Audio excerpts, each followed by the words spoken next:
So KCET ವಿದ್ಯಾರ್ಥಿಗಳಿಗೆ ಇಲ್ಲಿ ಹೊಸ ಅಪ್ಡೇಟ್ನ ಬೆಳಗಿದೆ. ಸೊ ಅದ್ರ ಬಗ್ಗೆ ಇವಾಗ ನಾವು ಡಿಸ್ಕಸ್ ಮಾಡೋಣ.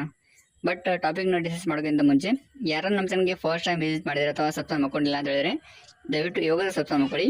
ಹಾಗೆಯೇ ಇನ್ಫಾರ್ಮೇಷನ್ ನಿಮಗೆ ಯೂಸ್ಫುಲ್ ಆಗುತ್ತೆ, ಹಾಗಾಗಿ ಇವಾಗಲೇ ತಪ್ಪದೆ ಎಲ್ಲರೂ ವಿಡಿಯೋನ ಲೈಕ್ ಮಾಡಿ. ಸೊ ಇವಾಗ ಟಾಪಿಕ್ ಬಗ್ಗೆ ಡಿಸ್ಕಸ್ ಮಾಡೋದಾದ್ರೆ ಏನು ಹೊಸ ಅಪ್ಡೇಟ್ ಬಂದಿದೆ ಹಂಗಂತ. ಸೊ ಇವಾಗ KCET ವಿದ್ಯಾರ್ಥಿಗಳಿಗೆ ಒಂದು ಲೀಸ್ಟ್ನ ಬಿಟ್ಟಿರ್ತಾರೆ. ಸೊ ಅದನ್ನ ನೀವು KFCT ಬಂದು ಕೂಡ ಚೆಕ್ ಮಾಡ್ಕೋಬಹುದು. ಸೊ ಇಲ್ಲಿ ನಮಗೆ UGC ಸೆಕ್ಷನ್ ಅಲ್ಲಿ ಹೋಗಿ ನೋಡಿದಾಗ ಸೊ ಒಂದು ವೆರಿಫಿಕೇಶನ್ ಸ್ಲಿಪ್ ನ ಡೌನ್ಲೋಡ್ ಮಾಡೋಕೆ ಲಿಂಕ್ ಬಿಟ್ಟಿದ್ದಾರೆ. ಸೊ ತುಂಬಾ ವಿದ್ಯಾರ್ಥಿಗಳಿಗೆ ವೆರಿಫಿಕೇಶನ್ ಸ್ಲಿಪ್ ನ ಡೌನ್ಲೋಡ್ ಮಾಡೋಕೆ ಸಮಸ್ಯೆ ಆಗ್ತಿದೆ. ಬಟ್ ಏನು ಟೆನ್ಷನ್ ತಗೊಳ್ಳೋ ಅವಶ್ಯಕತೆ ಇಲ್ಲ. ಸೊ ನೀವು ಮತ್ತೆ ಟ್ರೈ ಮಾಡ್ತಾ ಇರಿ, ನಿಮ್ದು ವೆರಿಫಿಕೇಶನ್ ಸ್ಲಿಪ್ ಡೌನ್ಲೋಡ್ ಆಗುತ್ತೆ. ಮತ್ತೆ ಹಾಗೇನೆ ಕೆಲವರಿಗೆ ವೆರಿಫಿಕೇಶನ್ ಸ್ಲಿಪ್ ಅಲ್ಲಿ ಸ್ವಲ್ಪ ಮಿಸ್ಟೇಕ್ ಕಾಣ್ತಾ ಇದೆ. ಆದ್ರೂ ಕೂಡ ನೀವು ಸ್ವಲ್ಪ ಟೈಮ್ ಬಿಟ್ಟು ನಿಮ್ದು ವೆರಿಫಿಕೇಶನ್ ಸ್ಲಿಪ್ ನ ಮತ್ತೊಮ್ಮೆ ಡೌನ್ಲೋಡ್ ಮಾಡ್ಕೊಳ್ಳಿ. ಸೊ ಅಲ್ಲಿ ನಿಮ್ದು ಪ್ರಾಬ್ಲಮ್ ಸಾಲ್ವ್ ಆಗಿರುತ್ತೆ. ಸೊ ಕೆಲವರು ವೆಟರ್ನರಿ ರ್ಯಾಂಕ್ ತೋರಿಸ್ತಾ ಇಲ್ಲ ಅಂತ ಕೇಳ್ತಾ ಇದ್ರಿ.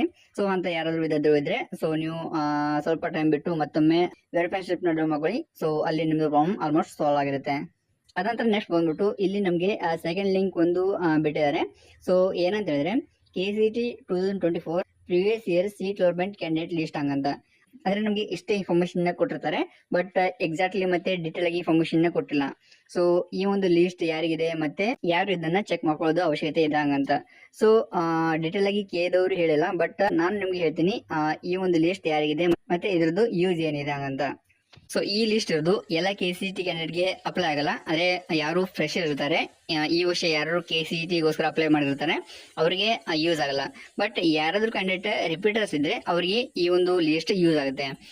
ಸೊ ಈ ಒಂದು ಲಿಸ್ಟ್ ಯಾರಿಗಂತ ಎಕ್ಸಾಕ್ಟ್ಲಿ ಹೇಳೋದಾದ್ರೆ, ಸೊ ಯಾರಾದ್ರೂ ರಿಪೀಟರ್ಸ್ ಇದ್ರೆ ಅಂದ್ರೆ ಲಾಸ್ಟ್ ಇಯರ್ ಕೂಡ ಅವರು KCET ಕೌನ್ಸಿಲಿಂಗ್ ಅಲ್ಲಿ ಪಾರ್ಟಿಸಿಪೇಟ್ ಮಾಡಿ ಈ ವರ್ಷ ಕೂಡ KCET ಕೌನ್ಸಿಲಿಂಗ್ ಅಲ್ಲಿ ಪಾರ್ಟಿಸಿಪೇಟ್ ಮಾಡ್ತಾ ಇದ್ರೆ ಸೊ ಅವರು ಈ ವರ್ಷ ಯಾವ ಕೋರ್ಸ್ಗೆ ಎಲಿಜಿಬಲ್ ಇರೋದಿಲ್ಲ ಅದನ್ನ ಚೆಕ್ ಮಾಡ್ಕೋಬಹುದು.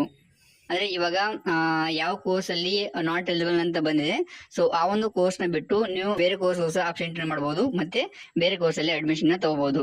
ಆದ್ರೆ ಈ ವರ್ಷ ನಿಮಗೆ KCET ರ್ಯಾಂಕ್ ಚೆನ್ನಾಗಿದೆ, ನೀವು ಬೇರೆ ಕೋರ್ಸ್ ಅಲ್ಲಿ ಅಡ್ಮಿಷನ್ ನ ತಗೋಬಹುದು. ಬಟ್ ಈ ಒಂದು ಲಿಸ್ಟ್ ಅಲ್ಲಿ ಯಾವ ಕೋರ್ಸ್ಗೆ ನೀವು ನಾಟ್ ಎಲಿಜಿಬಲ್ ಅಂತ ಬಂದಿದೆ, ಸೊ ಆ ಒಂದು ಕೋರ್ಸ್ ನ ಬಿಟ್ಟು ಬೇರೆ ಎಲ್ಲ ಕೋರ್ಸ್ಗೆ ಆಪ್ಷನ್ ಎಂಟ್ರಿ ಮಾಡಬಹುದು. ಸೊ ಇವಾಗ ಎಷ್ಟೇ ಇನ್ಫಾರ್ಮೇಶನ್ ಇರುತ್ತೆ. ಸೊ ಯಾರಾದ್ರೂ ಇಂಥ ಕ್ಯಾಂಡಿಡೇಟ್ ಇದ್ರೆ ಈ ಲಿಸ್ಟ್ ನ ನೀವು ಕೂಡ ಚೆಕ್ ಮಾಡ್ಕೊಳ್ಳಿ. ಹಾಗೇನೆ ನಿಮ್ಮ ಯಾರಾದ್ರೂ ಫ್ರೆಂಡ್ಸ್ ಇದ್ರೆ ಅವ್ರಿಗೂ ಈ ವಿಡಿಯೋ ಶೇರ್ ಮಾಡಿ, ಅವ್ರು ಕೂಡ ಇದ್ರ ಬಗ್ಗೆ ತಗೋತಾರೆ. ಸೊ ಇದಕ್ಕಿಂತ ಮುಂಚೆ ನಮಗೆ ಈ ತರ ಇನ್ಫಾರ್ಮೇಶನ್ ಕೊಡ್ತಿರ್ಲಿಲ್ಲ, ಬಟ್ ಈ ವರ್ಷ ನಮಗೆ ಈ ತರ ಸಪರೇಟ್ ಆಗಿ ಲಿಸ್ಟ್ ನ ಬಿಟ್ಟಿದ್ದಾರೆ. ಸೊ ಇದನ್ನ ನೋಡ್ಕೊಂಡ್ರೆ ನಮಗೆ ಒಂದು ಕ್ಲಾರಿಟಿ ಸಿಗುತ್ತೆ. ಸೊ ಇವಾಗ ಈ ವಿಡಿಯೋ ಅಷ್ಟೇ. ಮತ್ತೆ ಏನಾದ್ರು KCET ಕೌನ್ಸಿಲ್ ರಿಲೇಟೆಡ್ ಅಪ್ಡೇಟ್ ಬಂದಾಗ ನಾವು ಈ ತರ ವಿಡಿಯೋ ಮಾಡಿ ತಿಳಿಸಕ್ಕೆ ಟ್ರೈ ಮಾಡ್ತೀವಿ. ಹಾಗಾಗಿ ಇನ್ನೊವರೆಗೆ ಯಾರು ನಮ್ಮ ಚಾನಲ್ಗೆ ಸಬ್ಸ್ಕ್ರೈಬ್ ಮಾಡ್ಕೊಳ್ಳಲ್ಲ, ದಯವಿಟ್ಟು ಇವಾಗ ಸಬ್ಸ್ಕ್ರೈಬ್ ಮಾಡ್ಕೊಳ್ಳಿ. ಇದರಿಂದ ನಿಮಗೂ ಮತ್ತೆ ನಮಗೂ ತುಂಬಾ ಹೆಲ್ಪ್ ಆಗುತ್ತೆ. Thanks for watching. See you next video. Tata.